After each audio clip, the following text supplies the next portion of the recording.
Okay, it's half past. Rick, over to you. Do we want to go through any kind of like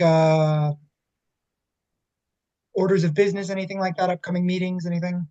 Or Yeah, we usually keep the announcements for the actual in-person meetings, okay, yeah. but I guess announcements. What's happening? We changing chairman next year. I'm chairman from next year, so apologies, and but I'll be doing all the talking from now on. Sorry. What's also happening?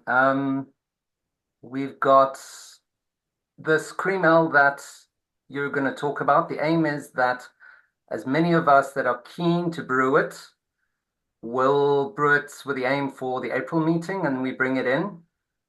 I was thinking of doing this. I've never made a cream ale. It's quite interesting and so on. So if anyone else is keen, please do.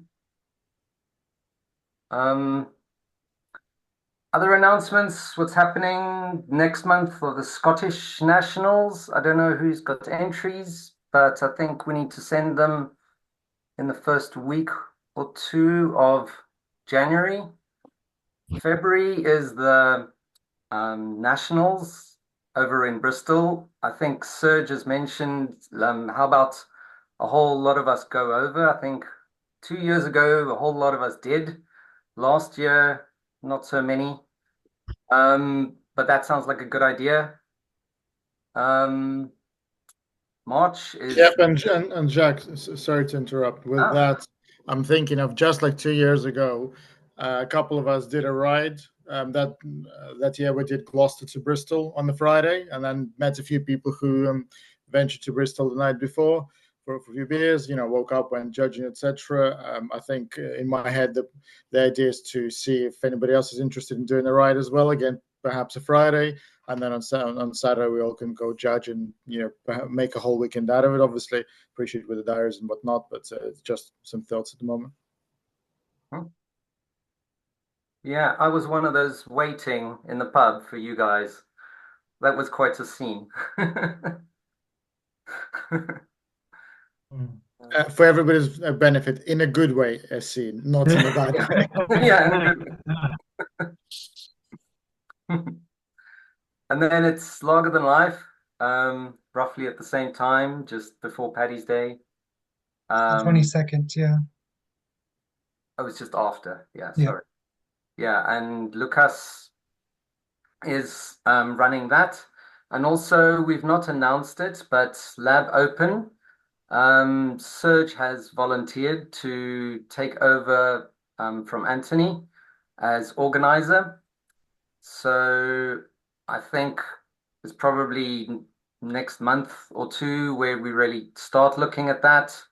We'll probably need a few volunteers helping on various aspects and so on, but Serge will be the man to talk to. And thank you, Serge. Great. All right, and just I can't Okay. see. Has my screen shared all right? Yeah, we could see it. Okay. Perfect. So, end of the year, big thanks to James for being the president. Did a great job. So, cheers to him. Great year with you guys. I hope you all have a lovely Christmas and a great Hanukkah if that's what you celebrate. Let me get into it. Pre-mail. All right. So, this is one I was really excited to do. I think it's one of those beers that is actually truly uniquely American, as we'll kind of dive into. So, what is a cream ale? Uh, First off, despite the name, there's not any cream, there's no lactose, it's not milky at all. If you guys want a great eggnog recipe, if that's what you're looking for, message me after this and I will get you sorted on that. It is a clean, well attenuated, highly carbonated, and flavorful American lawnmower beer. It's really drinkable, it's really refreshing, and it really exemplifies an American lager kind of style. It is similar to an American lager, but it's also quite different as we'll go through in a couple of ways. It's lighter bodied, it's smooth, it's more carbonated than a blonde ale. And the BJCP describes it as somewhat subtle Kolsch. I think that's a pretty good fit for it as well. As I kind of researched it too, if we were to put ourselves back in 1900, kind of at the height of this beer's popularity, and I were to drop you in different regions of America, you'd find that there's a lot of variety and kind of depth in this beer. I've brewed a Kentucky Common before. You could say that's quite related to this cream ale family. There's the California Common as well too. There's absolutely a timeline out there where prohibition, excuse me, where prohibition didn't kill this beer, and it's got a whole section in the BJCP guide, and you go and you have these local kind of cream ales throughout the country. So I will get you started with a bit of a history deep dive. I think this beer kind of comes from a century I love history wise, and it's so tied to kind of that American story. It makes it really cool. So we'll set the scene at 1848. It's a good kind of year to kind of set us up. American beer production is starting to be influenced by the Industrial Revolution. It's gone from being a craft kind of thing at home or done at a small scale, very artisan. And we're seeing the introduction of, machine making of things like malts, hydrometers, thermometers, understanding of technique, germ theory. All these things are being developed, and beer is becoming a lot more kind of mechanical in its production in a way. So it's going and being developed to be sold to a bigger market, kind of still local, but not just kind of one guy brewing for one pub, though that is still happening on a small local scale. And to set the scene in America specifically, it is very influenced by the British style of beers. When you think about American beer, you might think of like an American pale ale or an IPA or American brown ale. They're all British styles with an American take on it, influenced by the ingredients available in America, the flavor profile that Americans are looking for, but not truly kind of uniquely American. Now, in 1848, something interesting happens in Europe. It rises up in revolution. The springtime of the people, as they call it, breaks out in France and spreads from France to Germany to Hungary. And it's this time of kind of great turmoil where these people are rising up kind of on this promise brought on by the French Revolution of liberal democracy that hadn't really set forth in America. So you'll see the rise of the Second French Republic. You'll see the creation of Austria-Hungary as Hungarians try to make an identity for themselves. And Germans, who are in a bunch of kind of fractured states, will be looking to create a liberal, wider German country, a unified Germany built along liberal democracy. And the promise won't pan out. Unfortunately, the revolutions will fail, and Germany will find itself kind of in a state of turmoil off the back of this. And these Germans who have been longing for this kind of liberalism, democracy, but also just stability in their life will pick up and move to the States. So they're taking with them their lager beers and their love of lager beers, and they're moving to the US and they're setting up in the Midwest. And they'll start a great beer tradition. Milwaukee is a great example of where Germans set up, and it's the beer capital of the US, where a lot of these major macro lagers still today are produced. And that's really going to influence the American market. All of a sudden, this English style is disrupted by all these German lager drinkers. So, as this taste is kind of changed and influenced, these American beer makers try and come back to that, capture that segment of the market. And that's when the cream ale is born. It's kind of this halfway house between English, American style ales and German lagers. And that's why it sits in that one category, with the American light lager, with the American lager. So it's a real halfway house. It's a interesting bit of history. All right, I'm just going to kind of run through the BJCP guides. I by no means claim to be an expert in this style. I've never actually brewed one before, so if anyone's got some input, I'd love to kind of hear it. But I've just got the BJCP guide. We're going to run through how this beer kind of breaks down style-wise, and I'm going to have some kind of notes about what the styles are telling us to do, what not to do, things like that. And from there, we'll get a sample recipe to work from, and we can have a bit of discussion as to how we'd approach this beer. I mentioned before, and I think something that's really interesting about this beer, because it was so localized, there's so many kind of different acceptable ways to brew this beer. Almost every section has got like, this is optional or that is optional. So I'll lay down a few laws, but there is a lot of room for variability in this. So on appearance, it's going to be pale straw to moderate gold color, though it's usually on the paler side. It's got low to medium head with high carbonation, fair head retention, and brilliant sparkling clarity. like I said, it's kind of that halfway house between an ale and a lager. It's often sat and done that lagering for a bit. It's got that really great clarity. So when you do brew a cream ale, you definitely want to give it time to sit, do that kind of cold crash, that lagering, and give it that chance to get some of that brilliant clarity. Also, probably not the best one to be putting dark malts in. I'd steer away from those entirely if you want to keep that nice golden color. Aroma. So aroma is medium low to low malt notes with a sweet corn-like aroma. Low DMS is optional. Medium low hop aroma optional. Using any variety, but floral, spicy, or herbal notes are most common. Overall has a subtle, balanced aroma. Low fruity esters are optional. So that's kind of said a lot there without saying a lot. Uh, I think what you got to remember about this style is it is based on what kind of ingredients would have been available at the US at the time as well. So if you want to go more traditional, you might want to think about US style hops, something like clusters, quite traditional from the time, can give you those kind of aromas you might be looking for. Corn was another ingredient that was often used. Corn grew in the United States quite frequently, and quite farley were very associated with corn. And you could get away without using corn. You could potentially use rice. I've seen people with recipes that are just strictly all kind of barley. If you don't use corn, I will hunt you down, is what I'm going to say. I don't think it's optional. I think you need to throw some corn in there. Um, yeah.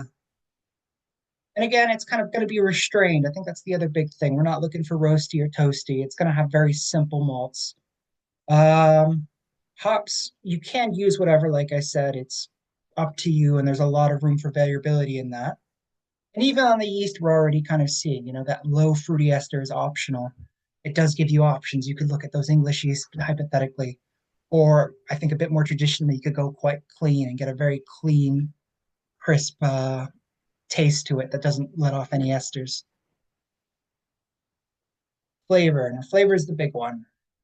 Low to medium low hop bitterness, low to moderate malty sweetness, varying with gravity and attenuation. The malt is generally neutral, possibly grainy or crackery, usually well attenuated. It's got a balanced palate with hops only enough to support the malts. A low to moderate corny flavor is commonly found, but light DMS is optional. Finish can vary from somewhat light, dry, and crisp to faintly sweet. Clean fermentation profile, but low fruity esters are optional. Low to medium low hop flavor of any variety, but typically floral, spicy, or herbal. And it's subtle. Again, that does very much mirror what we saw in aroma. This is subtlety and balance is definitely what's paramount when it comes to this style. Uh, the big thing was when they were using corn, that doesn't have any way back in the day of kind of breaking down its own starches into the sugars for the yeast to eat. So they used to use six row, and six row is still quite traditional in that way. Um, as far as I know, you can't really get six row in the UK. Um, so I've found when I've done like my Kentucky Common or things like that, you can use two row pale or Pilsner or a mix thereof to kind of give that light grainy taste you're looking for. But if you could use six row, though, I hear it is quite a good one to get that grainy taste from. Again, corn and sugar are worth considering in your malt bill. That sugar can add that extra bit of dryness if that's what you're trying to shoot for. And of course, corn's going to give you that corny flavor. Again, you could get away with rice, but I will hunt you down if you use rice instead of corn. Hops, I mean, I'm going to sound like a broken record. You can use pretty much whatever you want. If you want to be authentic, look at those American style hops. You need to make sure you're really thinking about the balance with that. You don't want to overdo it. It's not a pale ale, it's not an IPA, but you do want a bit of that flavor to come through. Um, Most commercial examples are in the 1050 to 1053 OG range, and bitterness rarely rises above 20 IBUs. So that's based off more modern examples. You might think of, actually, has anyone had a cream ale in this call before? Just out of curiosity. A little hand up if you have, or Kind of, but kind of. yeah, like a modern version, but I don't know how. It was a key lime pie flavored one, so I don't know how traditional that is. Fair enough. I've seen a lot of the marketing because it's called cream ale. They often try and play off that. Mm. But I think as we kind of run through the style, it doesn't strike me as like, it's not lactose in it. It's not like a what do you call it? Like a milk stout or a milkshake IPA or anything like that, as far as I'm concerned. So yeah, there is a couple examples in the US. It is very much a pre-prohibition style. I drank more than my fair share of Genesee's cream ale growing up. And that's kind of what I had in mind when I thought of this. Very traditional, kind of dry, got a bit of pepperiness in it from the hops, but a very crushable beer otherwise. Um, Yeast is often clean and can be ale, lager, or mix. Beer can vary in finish from light, dry, and crisp to faintly sweet. Um, yeah, again, there's some room to play with. If you want to keep it traditional, you're going to want to find a yeast that's just very clean on its fermentation profile and go through with that. If you want to have a bit of fun with it, I think a bit of fruit could add something to this beer and make it interesting, make it stick out. Mouthfeel. The mouthfeel is generally light and crisp, although the body can reach medium. Smooth mouthfeel with medium to high attenuation. Higher attenuation levels can lead to a thirst quenching quality, and it's got high carbonation. So when you're looking at the carbonation on this one, it does help to think of it more as a lager generally when it comes to it. It's going to be somewhere between a Kolsch and an American light lager when you're kind of looking for how that goes. And again, a period of lagering is definitely going to suit you well when you try to get that crisp, smooth mouthfeel. So it's definitely worth considering spending a bit of time on this one once it's done before you go and serve it. I don't think it's going to be the best green. All right. And I've kind of made an example recipe. I've got a Brewfather link as well, if you guys would like this in the Brewfather kind of format. It is nothing special. I think it's run of the mill, and I'd love to kind of have it critiqued, hear your thoughts on the process. I've created a malt bill that's, what is that, 70%, 75% base malt. I've split it between Pilsner and pale malts. I've put in 20% flaked maize and 5% sugar to get an OG of 1047. We're going to mash that at 65 to get some quite high fermentability. And then I've chose Willamette to get kind of a peppery spiciness to it. Put in 0.75 grams per liter at 60, and then another just at 10 minutes to give it a bit of that spicy, peppery aroma. Do your whirl flock or whatever you do to clear out your beer. That IBU comes out at about 14. And then for fermentation, I chose California Ale. That, as it says, lager it as long as you can and carbonate it pretty high. And boom, you've got a nice cream ale. All right, so that's pretty much the intro to it. I could get some more to you, but I think that gives us a good baseline, and I'd love to kind of hear your thoughts on how you'd approach this, what you'd want to know more about, things like that, and kind of do a Q&A on that.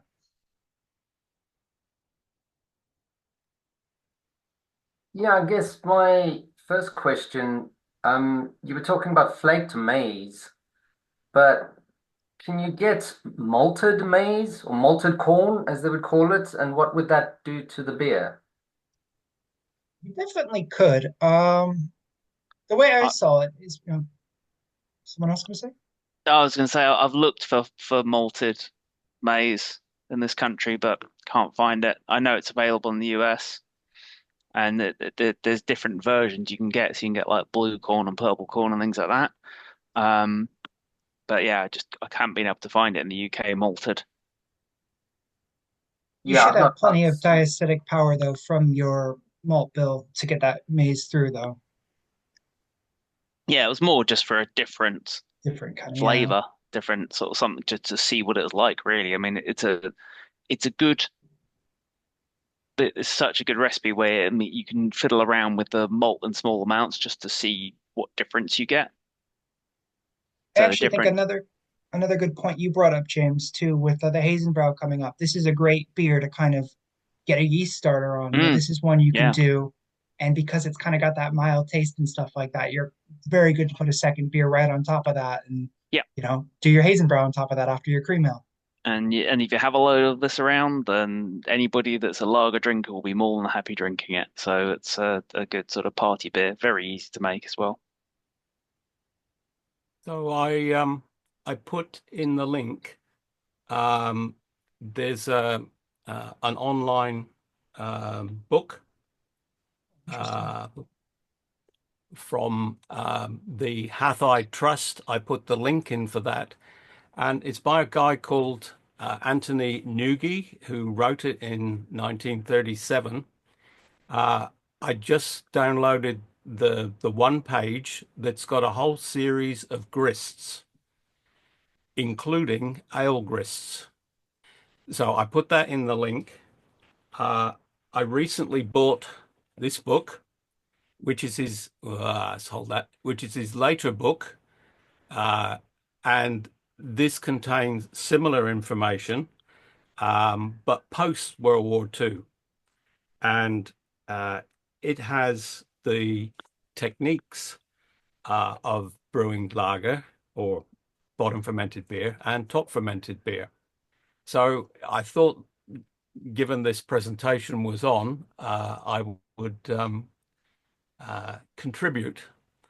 Uh, it's interesting, at least to me, although you would get doing this towards using rice, rice, um, corn, flaked corn, which I would call maize, but yeah.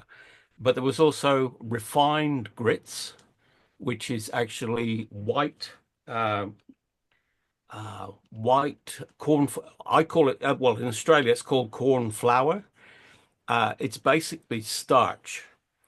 Um, so what I brewed 2 weeks ago, I could show you what it looks like at the moment. If well, I'm not going to be drinking it.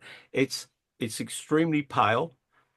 It was 75% two-row malt, fairly bog standard stuff. 25% instant polenta. Okay. Now, I this is Molina. There's the brand. Um, this has a couple of really good benefits. It's not got, from what I can see, anything extra in it, like flavor. Um, you can add it to the mash and it mashes perfectly well. So where you've got that 20% or 25% or up to 30% corn in, you can mash this in the mash tun with everything else.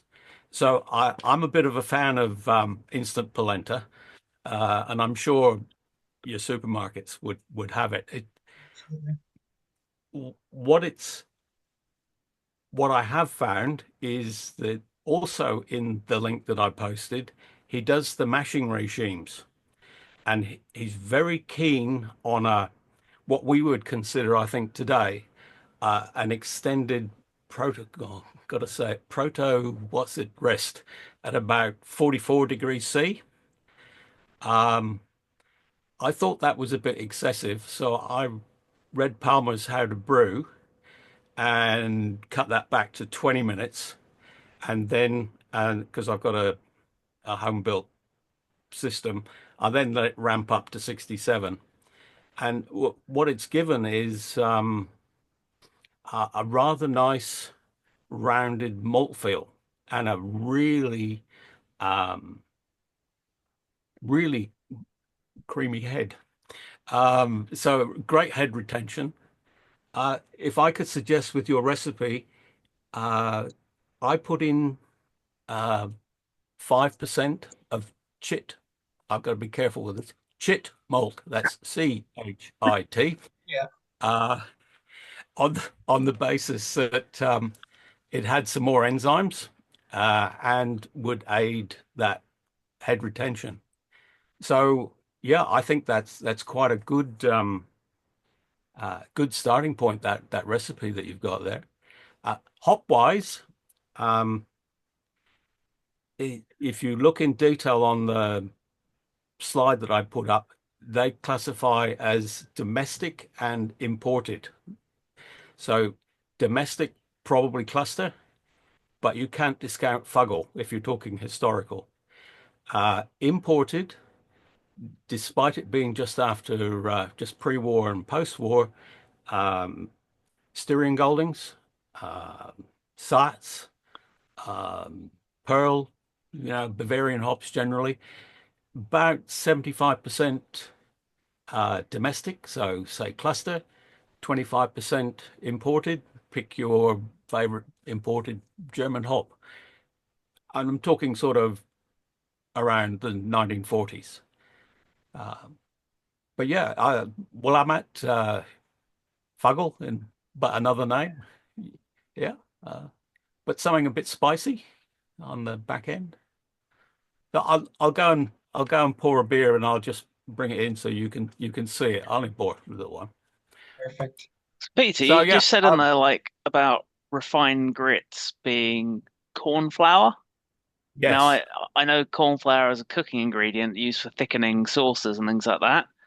I, yep. I would not put I mean look at this recipe on here. It's got like 4,000 pounds of malt and 1,000 pounds of refined grits. I'm not sure whether I want to put like 20% corn flour in my mash tun, or are you talking about something different? I'm talking about something different. I Ah, was okay. talking instant polenta for the mash Right. tun, which is yellow corn.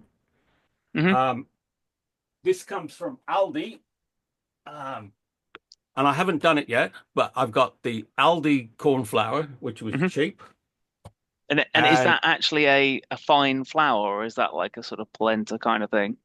no, it is it's flour. It's Right. really fine. So when I do what I'm planning to do with this is I'm going to use distilling enzymes, which is Yeah. alpha amylase. Yeah. And I'm going to do I think you'd do a cereal mash with the corn flour because it's just going to turn into glug. It would turn into concrete in your mash tun with that amount of it. It's Yeah. I mean the only So thing I would say about the only other thing I'd say is like with polenta is that it can be made from a couple of different kinds, I think, um of maize. right, Um was it like trying to think what was the name of it was. I'm sorry, just having to quickly look up, see if I can find yeah. I didn't realize there were different sorts. In Africa, you get yellow corn and white corn. The white Hmm. corn has got a bigger pip. You don't really see it in Europe. I don't know what they grow in the States, but it's very different. When you grind it up, it's pure white. It'll never be yellow, and it's got less flavor. I don't know how that would work here, but yeah. The the uh, because I'm boring and I like doing the history thing, I went to the State Library of New South Wales, and Nugi, who wrote the book, also wrote a series of articles for the Brewers Journal in the States. And the wonderful thing that our libraries, they've got copies from the 1940s, and I'm working my way through all of his articles that he's written. He was very much in the business of promoting enzyme use. His company sold enzymes. His articles said, well, you need to use some of this in here to do the conversion. Uh, so from that, I deduced that the corn flour, which is what we know as corn flour, is actually refined starch it. Yeah. in the States. Um, so cheap. I, I'm not sure you mentioned the cheapness factor in all this in your talk, but That's a yeah, great point. Yeah. I mean, yeah, cheap, and marketing. Those two things. Point of differentiation. Um, looks like a lager, tastes a little bit like an ale. That's pretty much what the marketing was all about. But yeah, it's not clear to me whether they use a distinctive yeast. Uh, they might have used their ordinary lager yeast at a higher temperature, which you can do with 3470, perhaps. Well, is this one that's like people would have brewed because they couldn't produce a lager. They couldn't keep it cool enough that they would have used whatever yeast was sort of sat around. It was about cost and it was also about area. So I imagine if you're from the Midwest, you probably could lager quite easily where the style was very popular. But I've also done like I said, the Kentucky Common, and the South's not known for its cold climates. So I wonder, it's probably quite regional in that you had your house yeast based on where you lived, and it probably suited your conditions quite well. I think they were by you got to timestamp these things. By the 1940s, there would be very few pure ale breweries left in the States, post repeal. They nearly all were lager breweries. So whether a lager brewery would maintain a specific ale strain, question mark. They might do. I mean, a bit like Tooheys here in Sydney, they have an ale strain, but they're primarily a lager brewery or bottom fermenting. But what's in the name? We know from the yeast genome stuff that some ales are lagers and some lagers are ales, which is why I like top and bottom fermenting as a term. I think it's a bit more descriptive. Um, I I brewed my beer with Fermentis German ale, 87, 78, whatever it is, K something like that. Because I thought the Kolsch's bit of Kolsch German ale yeast might be something that would be appropriate for this style. It certainly Uh, would. It definitely fits the descriptions. It's probably not as traditional as they say, but it's definitely within the style guidelines, and I think it'd make a really great beer either way. I mean, that's the other uh, thing. We're not judges, so when we do go to brew this, you guys can experiment a bit beyond what the BJCP says. I I was when I tasted mine out of the fermenter the other day, it did strike me that it looked very much like a Pacific ale, which is an Australian style. If I'd have hopped it with Galaxy uh, at a lower level than a Pacific ale, I would have got a quite a pleasant Pacific ale tasting cream ale. So yeah, you're quite right. The uh, getting a good hop combo that just gives you a little bit of everything's subtle. It's not a I mean the lawnmower beer description. Uh, One of my friends in the States, they run a competition that is strictly for brewing lawnmower beers, which I thought was quite a quite an interesting thing to do, and very much on this general theme. So yeah, it sounds like an interesting exercise if you're all going to brew a version. It could be good fun. Could I return back to the polenta point? Just didn't want to interrupt you guys, but I appreciate that putting polenta or corn flour or whatever into your mash tun is just not a great idea, especially in large quantities. But with polenta, for example, you could first cook it, let it absorb all the water that it needs, and then, well, mess it up, or even grind it, cut it, etc., and then mash it. Once it's effectively gelatinized, all the starches, and then you use it in the mash tun. My issue is more with corn flour, which is used in the kitchen as a thickener and will turn to concrete if you use enough of it. Polenta, I think, should just needs rehydrating. Generally, I think so. The instant one needs just rehydrating, but the more traditional one needs actually cooking for about, well, up to an hour. Oh wow, okay. I I, I have before I found instant polenta, saw the light, found instant polenta. I used ordinary polenta, and I did exactly that. I would microwave it, um, and I wasn't using 25% in the grist. I was only using 5%. But yeah, a cereal mash, But the reason I like the instant is I had 25% uh, in the grist and converted no problem. And I always put rice hulls in. It's habit, but it helps it all. It's just a bit of an insurance policy to put the rice hulls in the mash, I think.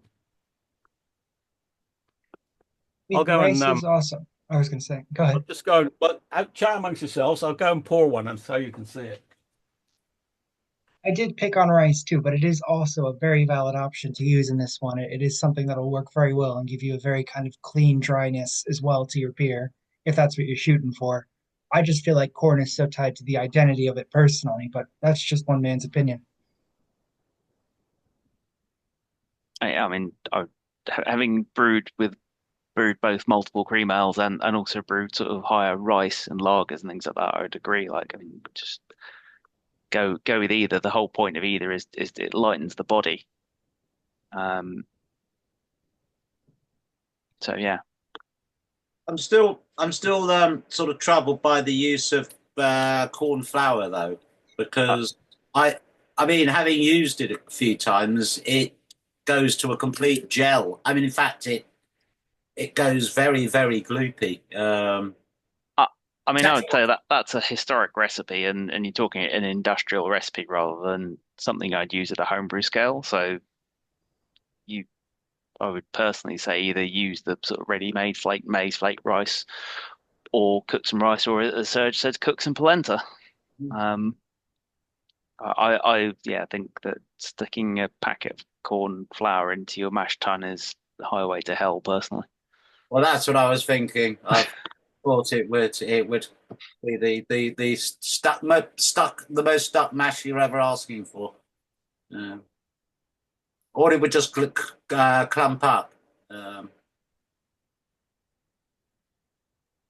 I mean, just to add a bit more onto the other side of this, so when I've brewed a few of these, because it's good to just have around. It's always very popular with guests, parties, anything like that. Um, it's kind of one of those things where it's pretty wide open actually what you can do with it in terms of there's you can use a lot of different base malts. Um, I mean, you can use Marisot if you want to, although I'd probably go find the cheaper malt. So the sort of crisp lager malt's pretty good because it's still got quite a malty base. And I think it's probably the closest thing we've got to American two row. Um, but I think it's still got a bit more flavor than that. Um, but you could use a bit of ale malt as well as that. Um, and again, like yeah, the recipe I always did was about 80% malt, 20% flake maize, and then pick a fairly neutral yeast. That could be a lager yeast, it could be a neutral ale yeast. I tended to go towards the ale yeasts because it's just easier to do. Um, I found fewer issues with sulfur production and things like that. And then I would um, but also you could use it for you as a base beer for growing up lots of yeast for a really strong beer. So I've done it in the past when I did my triple IPA and things like that, as a sort of starter beer. And then on the hops, use something American or just whatever you've got available, really. And You don't need that's a lot of it. I've used, I found like actually Endeavour UK hop worked really well in it, but then I've also done it with a bit of Magnum and Cascade, and so it's a beer to use up stuff in some cases, particularly on the hop side of it, and yeah, it's just a great easy drinking beer to have around, particularly during the summer. curious, James. What yeast did you use then when you've done it before, Um, if you remember? I've used California Ale, so yeast Okay. 1056. Um, and I've probably used Nova Lager on something on it before as well. And I think I've used a lager yeast as well. For me, I'm like it doesn't. It's more often than not being a beer I've brewed with stuff I've got rather than ordering something special for it. So if I've got some yeast packets from somewhere, then I'll tend to, if as long as they're sort of a neutral one, I'll tend to chuck that in, um, just to save a few pounds. And yeah, it tends to work out all right because you end up with a fairly neutral beer at the end of the day. I mean, it should be a beer that has got a bit more character than an American lager in my mind, but you shouldn't be anywhere near American Pale Ale. And That's a great way to put it. there's a in between that there's the American Blonde Ale, which is sort of meant to be like baby's first pale ale, really. And it's less character than that even. So I wonder whether it's almost something that's somewhere between an American lager and a Helles or something like that. But in that sort of area.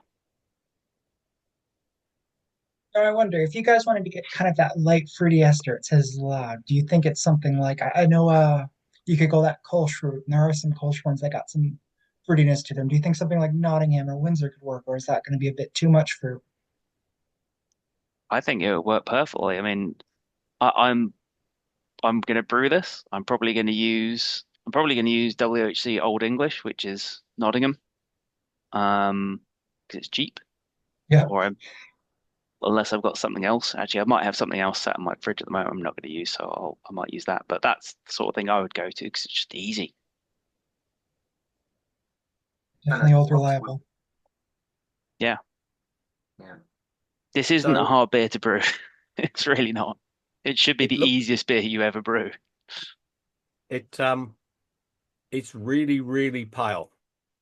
I think if I was doing this one again with the very pale Compass malt, I would put a touch of Cara Red or uh, light crystal, perhaps no more than 50 grams in a batch, just to give it a bit of color, because it looks insipid.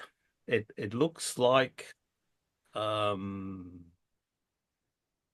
don't know. It doesn't look like beer.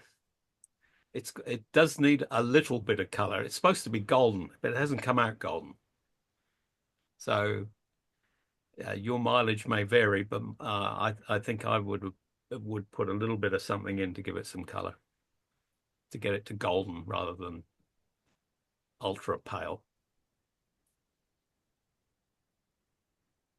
I'm just going to share the recipe with you guys on Brewfather too in the chat in case anyone wants that. I think it's like I said, a good traditional kind of start and base.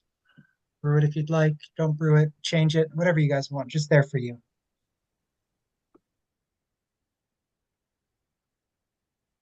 I remember there was a recipe. Actually, Steve, I see you're here. It's one of your bitter recipes, which I think has done really well before.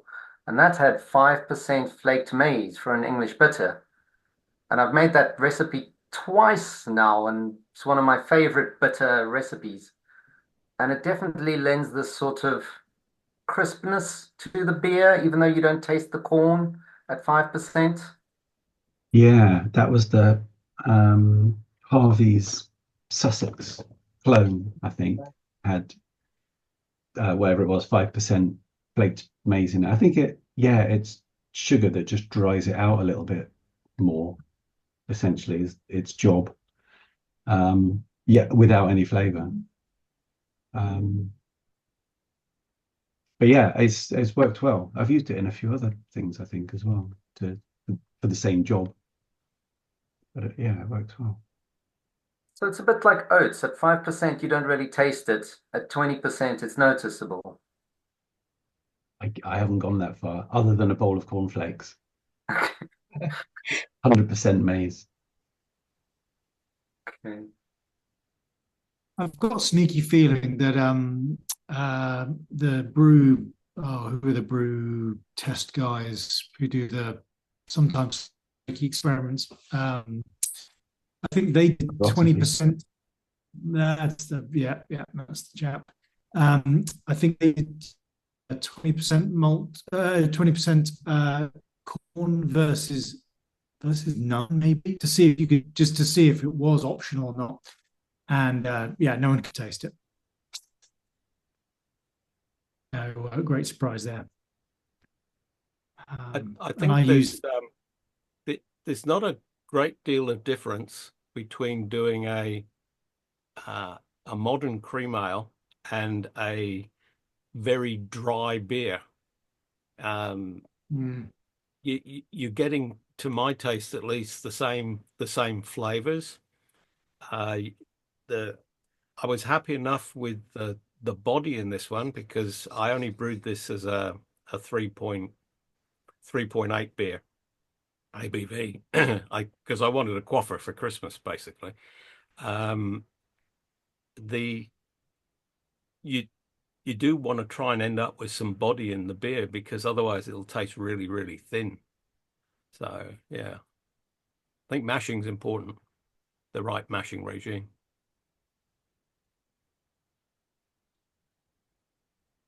Carbonation could probably help in that sense a little bit too.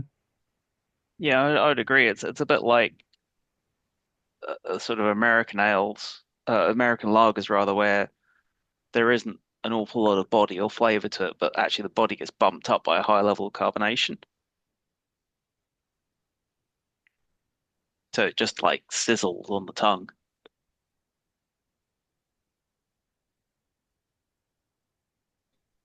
Yeah, and again, I mean, when I had them back in the States, they're very much a beer where you don't have one.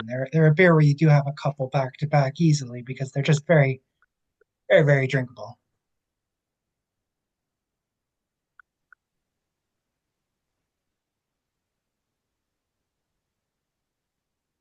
Rob's Great. trying to tell his children that this is a over 18 presentation. Their opinions are too strong on this matter, unfortunately. They just can't be restrained. Female, you even have to wait till 21. Yeah. I was thinking a moment ago, like cream ale is like a sort of native beer that other people are interested in, but virtually nobody in the original country drinks. It's basically the American version of mild. Good way to put it. I mean, the history behind it is very interesting too. Prohibition did really kill this beer. It was a very localized style. Everyone was doing it a little differently. And after Prohibition, that's when you really see the big boys kind of come in and dominate the whole kind of US market in one go. Geographically, where was it? Where did it come out of? It's often associated with the Midwest and Canada specifically. It's really tied to kind of those German immigrants in particular. Like I said, Milwaukee became a really big beer capital because of that kind of German immigration there. But it was all over. California has its California Common. Kentucky had the Kentucky Common. It's a beer of necessity too. It's what ingredients do I have, and and what taste are we looking for? So anyone could kind of cobble this beer together and sell it. I think pre-prohibition, uh, the New England states, New York, New Jersey, had more of a history in ale, as did parts of Canada, um, and they came to lager later. And as you say, there was this huge disconnect, and you lost all the expertise in actually and the diversity with the impact of prohibition. Um, but it was interesting to me in the 1948 stuff. There's still adverts for ale now. Whether that's just purely marketing, and you always got to remember that these guys were selling beer. They weren't pandering for people in the future to go, oh, should I put a little bit of this, a little bit of that? No, it was, yeah, can I sell this? And I know there's a lot of angst about what Carlsberg are doing to Marston's at the moment, but that's just more of the same. You look at it across history. If it's not making money, then you're out, and that's just the way of the world, I'm afraid. So it's very sad. But that's one of the beauties of homebrewing, isn't it? You can do what you like and recreate some of these things. It's interesting you talk about the demographics too. Like I said, the Germans were moving to the Midwest. There is a big exception. A lot of the Jewish immigrants from Germany are moving to New York, New Jersey, and they're bringing that there.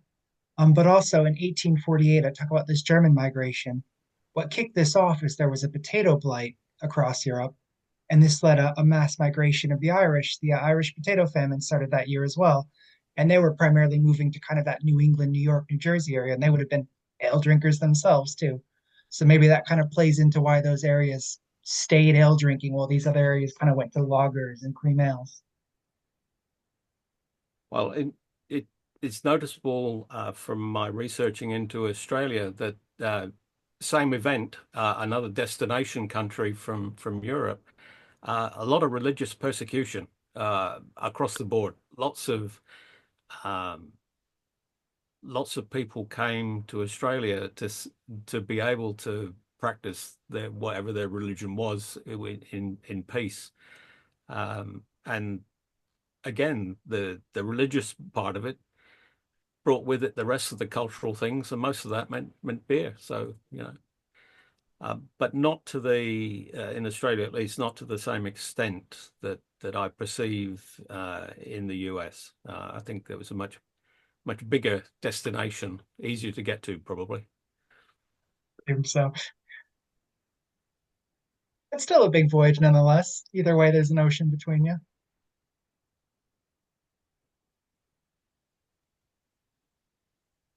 Yeah, I'm from South Africa originally, and all the white people there were Protestants who were kicked out of Europe because all the Catholics started killing all the Protestants.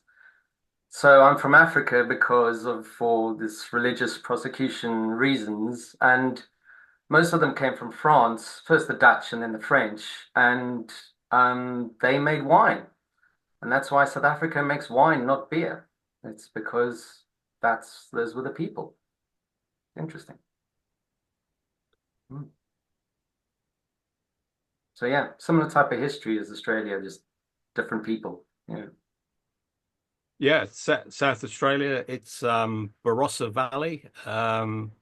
Lots of German influence, prime wine growing area. Yeah, so people bring their cultural baggage with them.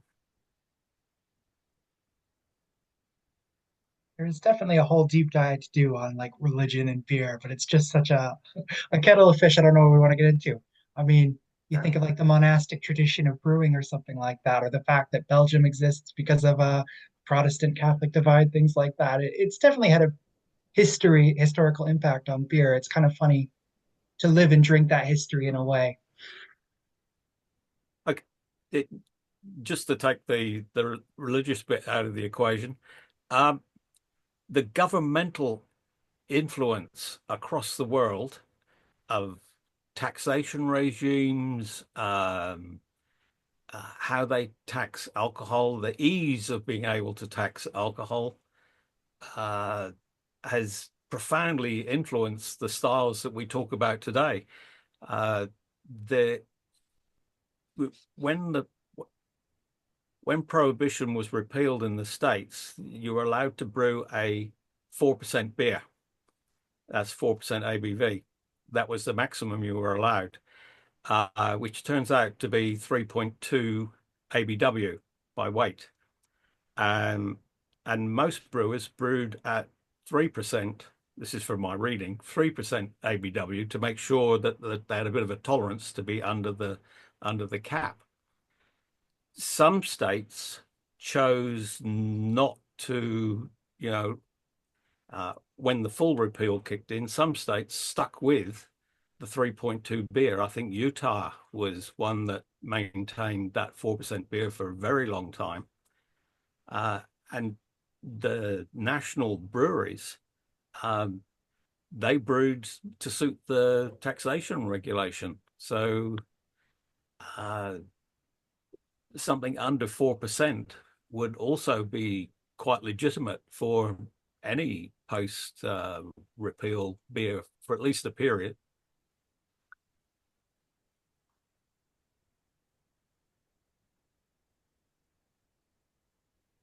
So just like the rye discussion, when we started talking about rye, everyone was thinking, how much rye can I add?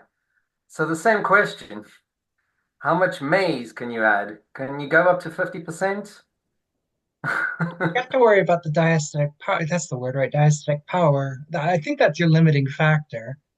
I didn't see anything kind of above 30% when I looked at recipes, but I Right. would certainly welcome the challenge of someone putting in 50%.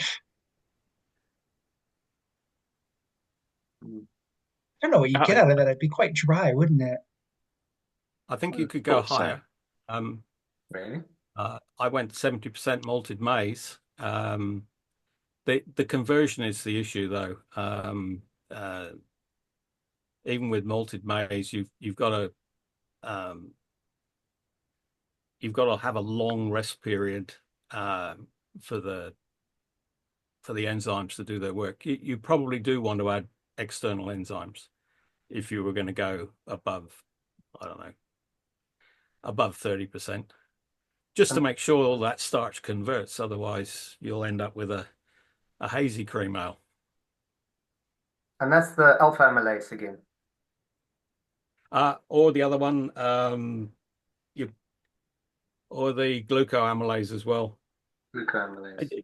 You'd get a nice dry beer out of that as well. So I bought the enzymes to try at some stage, but I'm a bit stuck at the moment. I've got fermenters full of beer. I've used the amyloglucosidase, um, and I've used it in the mash. And when I was making sort of American light lagers, and it would go, I put it in the mash, and then I would leave it after lautering. I'd leave it at sort of 60 degrees for an hour as well, just to really let it work, and that would bring the beer down to like 10:03. So very sort of just, and that's with an ale yeast. But I boil it afterwards because I know if you use it in the fermenter, it will go even lower than that. It'll go down below 100. So if I was going to use it, I would use it there. Um, but I don't, yeah, I don't know how much. Yeah, I would be careful about using it, basically. But try it if you want to. I think the amounts that they say on the packet, because it's distiller's yeast, are all around what's it say here? Yeah, 25 liters. So perhaps not the full packet. I was thinking I'd only use some of the packet, and I was going to boil. I was going to put it in the mash and then boil to denature it. Yeah.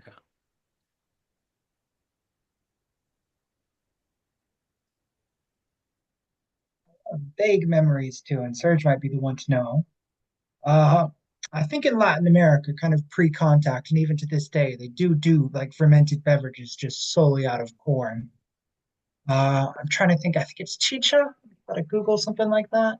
Yeah, it is chicha, but the way they make it is they uh, ultimately corn gets destroyed into nothing on the one side.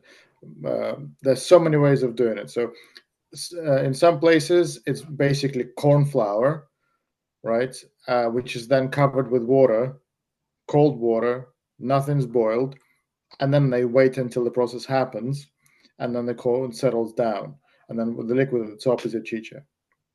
That's a very crude way of describing it, but ultimately, yes, it's made with flour, and that's a flour that's fine enough to bake with. I actually spoke with somebody who makes it like that, and they use barley, they use wheat, and they use corn flours, roughly in equal proportions, just covered with water and wait. On the other hand, you've got the more Peruvian side. This was Bolivia, more Peruvian side of things, where corn is either chewed or ground quite coarsely and then boiled for 3 to 4 hours, which and then fermented with the skin of a banana or a pineapple slice or something like that. And in Peru it is 100% corn. But at that point, I don't know if either of you have tried this Eastern European drink. Don't know what the English name for it is, but it's ultimately almost like a compote of fruits and water, and then thickened with flour.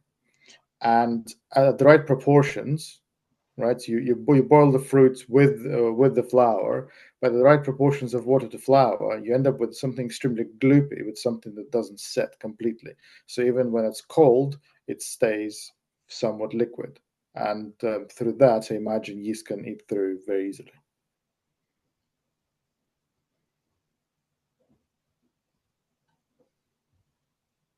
There you go. Jacques, 100% your answer. you look like I've just said like some heresy. No, I'm just thinking, so is that corn flour always? And do you get the corn flavor?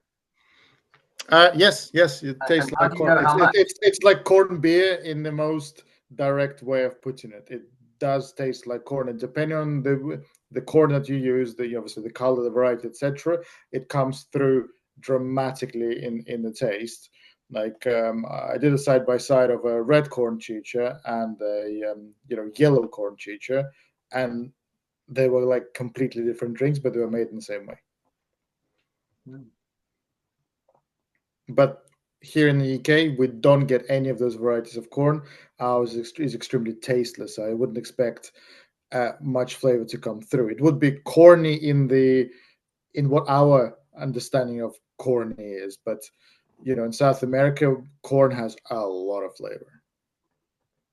Yeah, I remember they would always sell those large cobs of corn, and there'd be like this whole variety of different colors, everything from like dark brown to red to almost white to Purple, with yeah, speckled, not speckled, white, yellow, gold. Yeah, the whole rainbow. these big pips.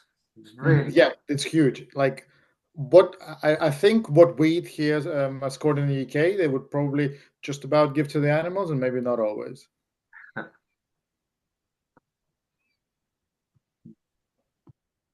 I'll have to see if I can smuggle some corn varieties when I next visit the US.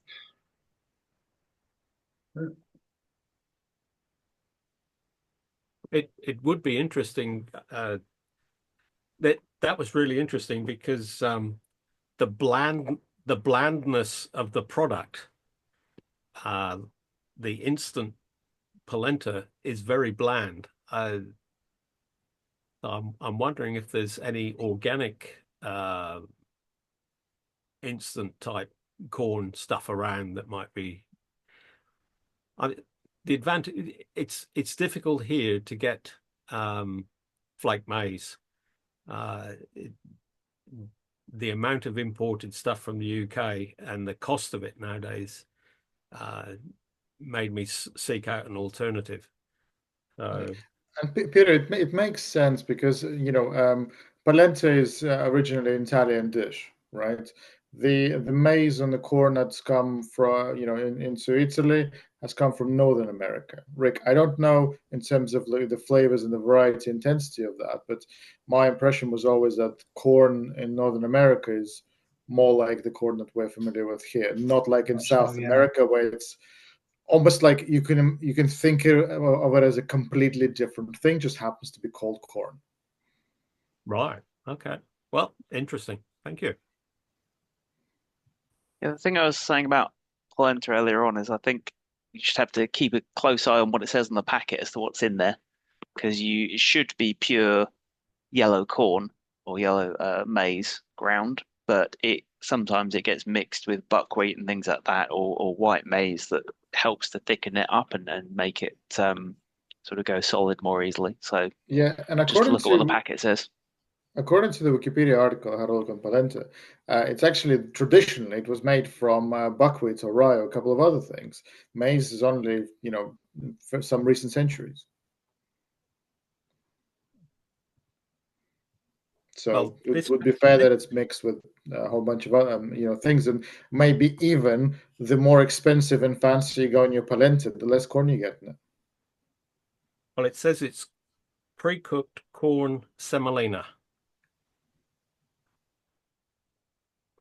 No. And it doesn't say it's got anything else in it.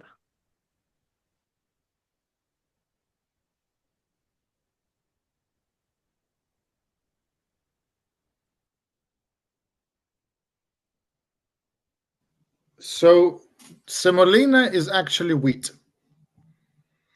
So corn semolina to me makes no sense.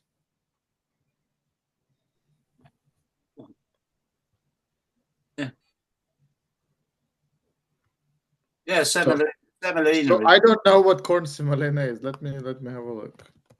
What is corn semolina?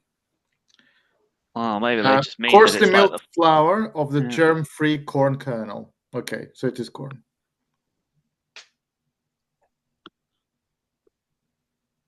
So semolina can be used with wheat and corn then? Yeah, I think if it just says semolina, then it will be wheat. If Yeah. it's corn semolina, it will be corn.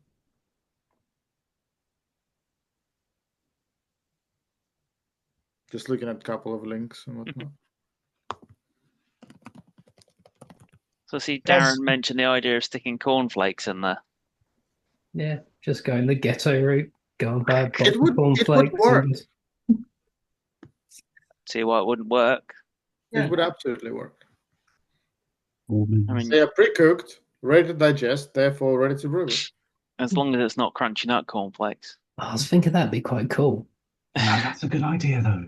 Yeah, I think we should do a Hazenbrow next year and do breakfast cereal. you know, like a basically breakfast cereal beer. Yeah, crunchy nut cream ale. Come on, that's a great idea. You'd also get all of your RDA of cinnamon, thiamine, and riboflavin as well. That's right. breakfast beer takes a different turn. I think you'd destroy them all that in the boil, though, wouldn't you? Yeah, probably. Yeah. Just you know, dry vitamin it. I've used a kilo of cornflakes before in a cream ale, but it's very sticky and well, it's very floury in the mash. So yeah, you just need some rice hulls or something.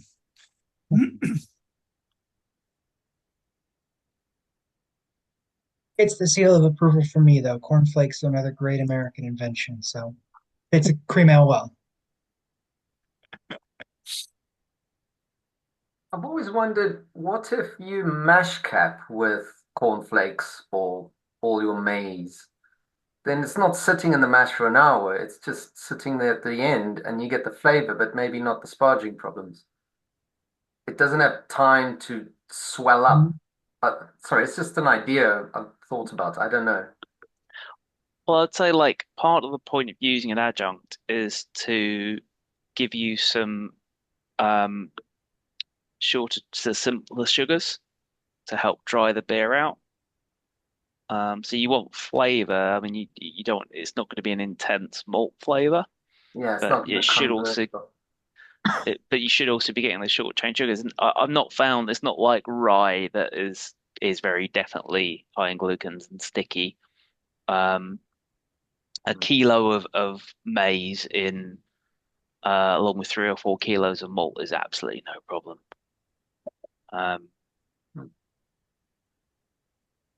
Yeah, I used a similar amount, I think about 20% when I did my Kentucky Common, and rice hulls, and I had no like sticking, stuck sparge issues, anything like that.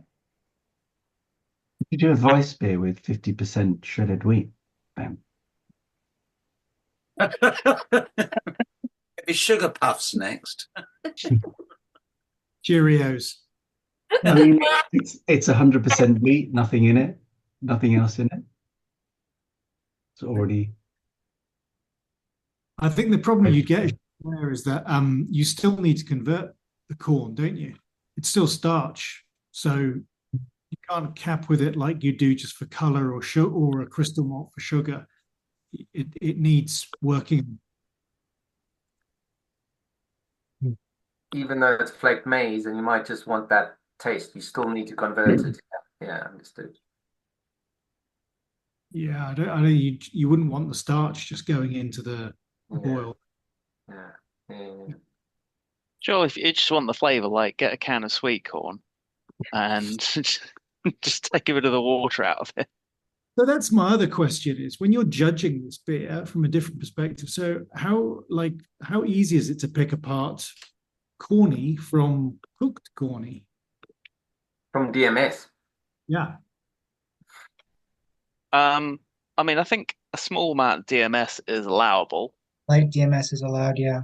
Um, I judged this in the ACB, the Anglian Craft Brewers American competition recently. I did the light ales and lagers, which included a couple of cream ales, and there was one cream ale which tasted like somebody had emptied a can of sweet corn into it.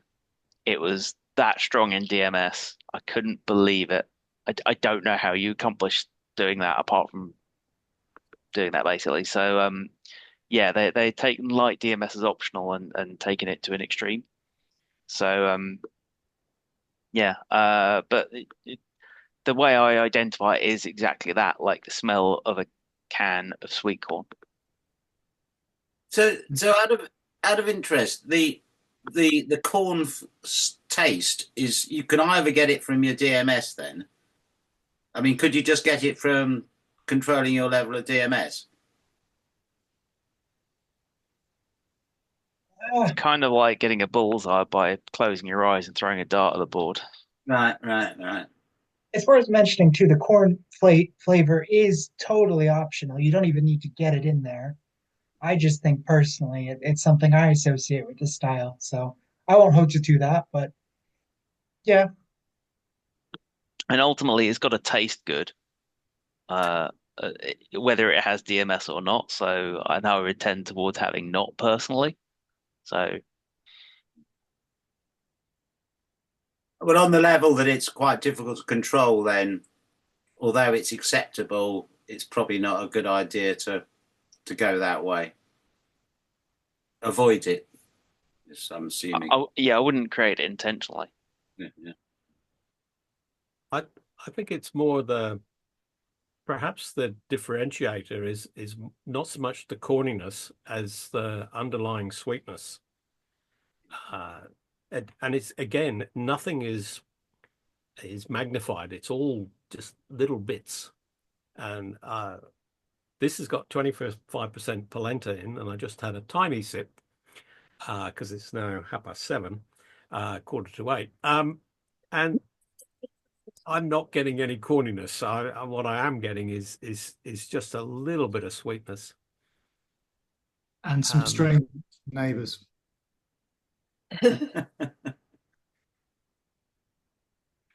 Indeed. Even the French don't start that early. Well, it's Christmas. I'm aware it's Christmas, so you know, and day drink. There's absolutely nothing wrong with day drinking when you're not working. When they're not operating machinery. No, that's correct. That's correct. I might operate the toaster later.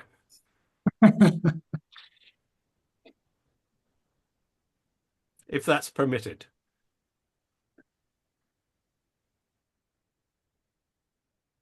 I just remembered. So, you know, you get whiskey versus scotch versus bourbon, but whiskey is actually the name for everything, whereas scotch is a legal name and there's certain criteria you have to follow to call it scotch. Bourbon is the same thing. And the rule is it has to be at least 50% corn and then aged in American white oak and lie in America for 2 years. And then you are allowed to call it bourbon. Um, there's a version of bourbon called Kentucky Dry Whiskey, which is actually also, and everyone knows this, is called Jack Daniels. Um, and the rule for that is it has to be filtered through a type of charcoal, which is a really strange rule, but it's actually bourbon filtered through charcoal. And it's only Jack Daniels and Jim Beam that follow this. But I was just sitting here thinking about this. So 50% corn. So all bourbon, they're mashing with 50% or more corn. Jack Daniels is 70% corn. How do they do that? So we're talking about 20% and everything here, but I guess it's like you were saying, Peter, it's probably malted corn. And then, yeah, maybe they filter after the mash like some breweries do. But I guess My guess is it's enzymes. Hmm. They would. Enzymes. It's cheap. It's Yeah. enzymes, and it's probably done under pressure. Anything to get that starch converted as quickly as possible, and make it available for fermentation. No romantic marketing BS at all. So I think, based on my quick search, it's not mashed in the way that we're thinking about mashing. The mash is fermented. Oh. So Sour mashed. there's no, it's sour mashing. There's no problem with, getting a stuck mash because you ferment the whole thing. And that's quicker, right? Yep. Less equipment, cheaper than everything. Yeah. Less energy. Mhm. Because thing is- essentially you ferment it and then you're just going to distill it. Yeah. So All those romantic Jack Daniels ads you see, it's all bollocks. Of course. But that's true for most things, unfortunately. Did anyone see that episode of Inside the Factory where they did Budweiser? And that was basically the grains mashed into pulp, turned into flour, and forced through so many bits of filter at high pressure, fermented like super quick so that they could extract the sugars super quick. I'm just wondering if that's the same kind of thing with industrial level Jack Daniels and bourbon with that amount of corn as well. Would you just turn it into flour first and then force it through the filters with hot water? It was so industrial, as you might imagine, but I'm sure Grolsch do the same thing. Well, I guess the finer is the flour, the more extraction you get. Exactly, yeah. yeah, so literally, so it's the whole those sorts of things. They have the sort of mash press that just squeezes the whole mash. Yeah. Yeah, and We've just seen rings that in every. Belgium, actually. Quite a few Belgian brewers use a mash press, It was an which was very surprising. It was an Like, what? equally eye-opening and quite disheartening watch as well. Mhm. Oh God, it's just like But yeah, Coopers, mega, macro food production, which it is, They obviously. put more calcium chloride in than like real hops. Yes, that bit, that clip, I know the clip you mean. Absolutely mental. And they kept talking about it as if it was normal. It's Yeah. like, yeah, we spin the mash round really fast. It's like, why are you saying it like that's normal? Stop doing that. It's a fascinating watch. Yeah. So Coopers have a Mura mash filter, and they're well, they make Cooper's sparkling ale and amongst other things. And yeah, hammer mill, bash it down, make the grist nice and fine to extract. Quite often they'll use enzymes. There's a few craft brewers around Sydney, Young Henry's. When I last looked, I think they have a mash filter as well. It's just an alternative to a Lauterton. Some people like them, some people don't. What they gain in efficiency pays for the costs of the filter over time. They get efficiency of like 90%, apparently. Yeah, I'm just looking in my photo archive. I've got a picture of a mash filter somewhere. They were very popular from about 1920s onwards. Mira took out a patent, but there is an overhead to them because you've got to clean the screens all the time. It's like a hot press. It's the same general principle. You've got to keep cleaning them, so there's a bit of labor involved.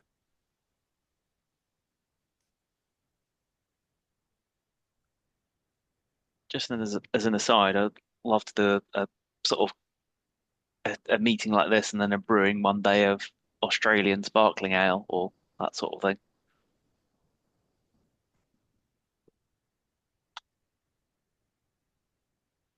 A sparkling ale. Now there's a topic. Not that way. We'll all have to get some of those Australian, what do you call it, those cubes? where you put the wort in and then you cool the whole cube down? That's how I did my brew 2 days ago. Oh, really?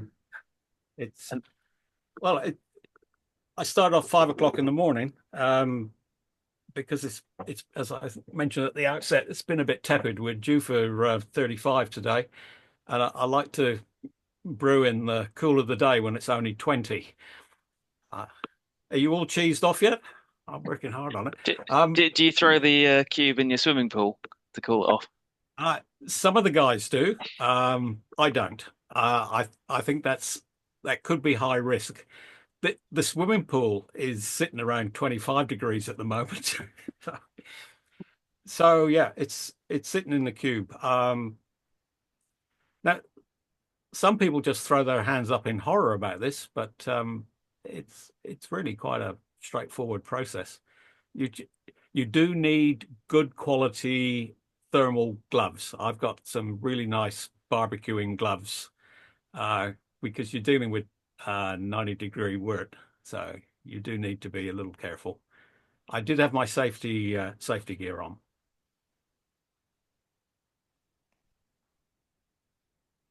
So you put your boiling wort into this cube, and then you make sure there's no air in the cube, and you close it, and then you just let it cool. That's my understanding. It can be in the bath, Yeah. just leave it outside. Yeah.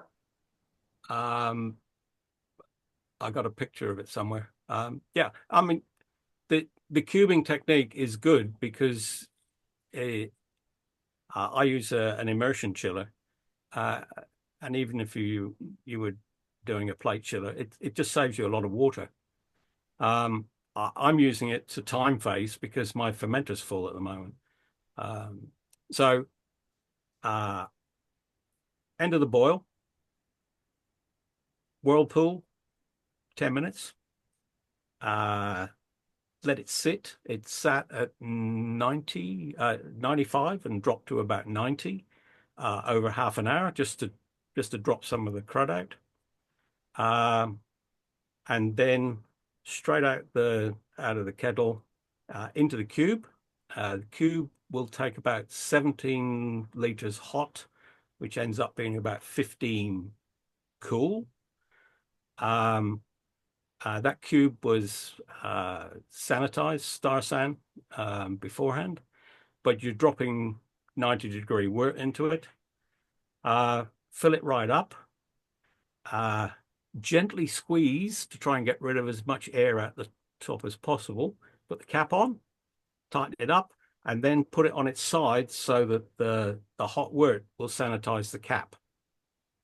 Stick it upright and let it cool, and then ferment when required. So it's quite a well understood technique in Australia. I think some people in the US have difficulties with it. I don't quite know why, but they seem to want to add all sorts of other complexities to it. I wouldn't be cubing it cooler than say 80, but if you cube it at 90, I've had them sit around for months, unrefrigerated. They're fine. Our local brew shop has best by dates of 2026 for exactly the same process of pre-made wort. So you can get a cube and keep it for months. Sorry, Peter, anybody do the process? No, but I was saying, are you saying that you put it at 90 degrees into the cube, fill it to the top, blah blah blah, cap it up, chuck it in the swimming pool, and it could sit there for months like that? No, I don't put it. Somebody else said put it in the Somebody swimming else pool. puts it in the swimming pool, but you seal it up and it will last months like that. It will last months, and the stuff in the brew shop, as I said, it's got 12 months, and it's just sitting. It's sterile, right? I guess. Unrefrigerated. You've got to have an HDPE cube Yeah. It needs to be food grade, not Yeah. anything else. But Other than that, the other liquid is sterilized, I suppose. yeah. I do that process because I ferment in cornies, so I just chuck the hot water into a corny keg. Similar sort of thing. Is there any considerations for like extra time hot for like alpha acids and stuff like that that you have to take into account, or you've not noticed any difference? Yeah, I've heard about that. You actually drop the IBU, but like between 5 and 10 points, about 5 points, because it's actually staying hot for longer. I my experience is I don't always cube. I cube for convenience. Otherwise, I run uh, the chiller water either back into the pool or on the hops. The um, the issue, I've forgotten the question. What did you say? Do we need to adjust the IBU because basically the I, water is sitting hot for longer? uh, I wouldn't recommend the process if you were doing and looking for a hoppy beer. Um, I I don't think it replicates a hop stand. I don't adjust the IBUs. Yes, you're going to get a little bit of isomerization, but I, if I was looking for all that flavor from a hop stand, I wouldn't cube. I don't think. It's not my practice to do that. I Yeah, think you if you're need more looking for control than, yeah. if you're looking for a juicy banger or something, then you're going to be wanting to do your whirlpool of sort of 70-ish, which is then too cool then to put into a cube. Mm.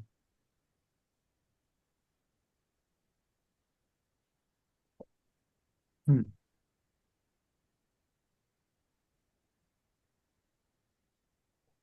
Does anyone have anything else on cream ale they'd like to ask while I am here? You all feeling confident we're all going to brew a brilliant cream ale? You know any commercial versions you can find in the UK? I had a good look, and as far as I can tell, they do not exist in the UK. Jack told me he did have one once with Beer 52, which is like a random box, but that's the only thing I've ever heard of anyone having it in the UK. Yeah, and I think that was because I had a month that was on like breweries in Virginia, so it was quite specific to the US. That was the key lime pie one as well. Yeah, I had one from a brewery that no longer, well, I think it's been taken over by somebody else now. But it was a vanilla cream ale. So again, like not really like what it should be. I mean, I I did think the like name it, is so but deceptive, isn't it? Everyone wants to make like a very creamy cream ale, and it's not what they mean.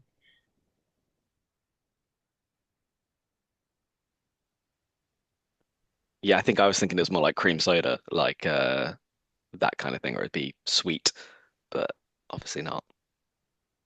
It sounds like it's more like an American Kolsch or something. Way to put it. Yeah, Something like that. about that. I mean, I think the BJCP description says like a subtle Kolsch. Ah, sorry, yes, you're right.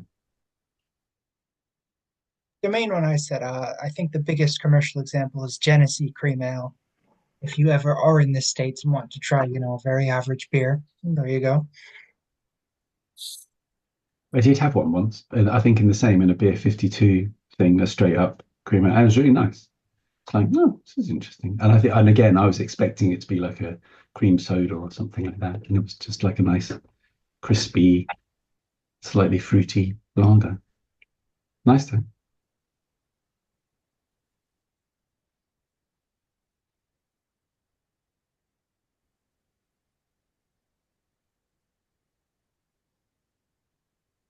There are no further questions, then just want to say thanks to Rick for all the research and the American knowledge and so on. Well done, and thank you very much. Thank you guys. Honestly, I think I learned more tonight than I thought I would. It's been really interesting. I'm really interested to see what you guys bring. It's such an open style. I think we're gonna have a lot of fun with that meeting, seeing how you guys can tinker with it and make it your own. Who's planning to make one? Yeah, I think. Oh, okay. Again, it's a great starter one. So if you're on the fence and you have another beer you want to make, I'd say make that cream ale and then do the beer you really want to do after that. We have to bring lawnmowers. Thameslink might frown against that. 12-volt versions only.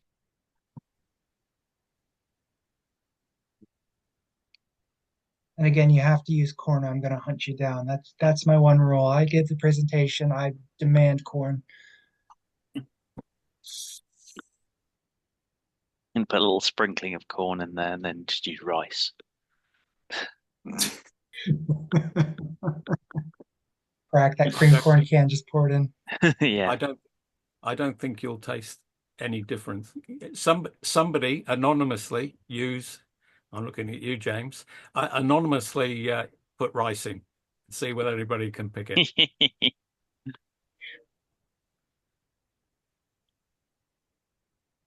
I like flake rice because that also you can get brown rice flakes. I quite often use that in a pale ale.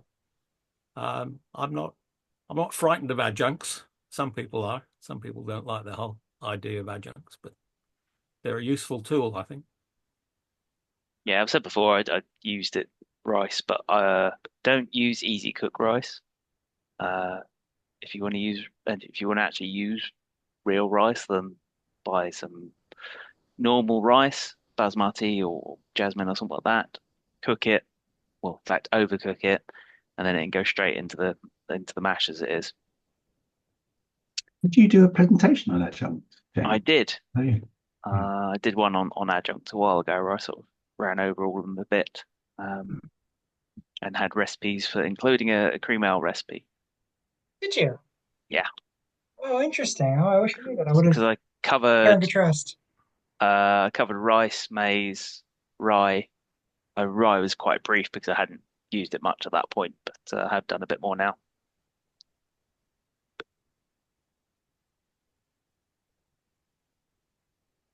I've But done rice though. the recipe was very simple. It was, I think, as I said, like 4 kilos of crisp lager malt Europils and 20 and a kilo of flake maize, and then California ale yeast, and maybe some either Magnum or Cascade or something like that, I think. But as I said, I've done it with other hops as well, and I couldn't tell the difference.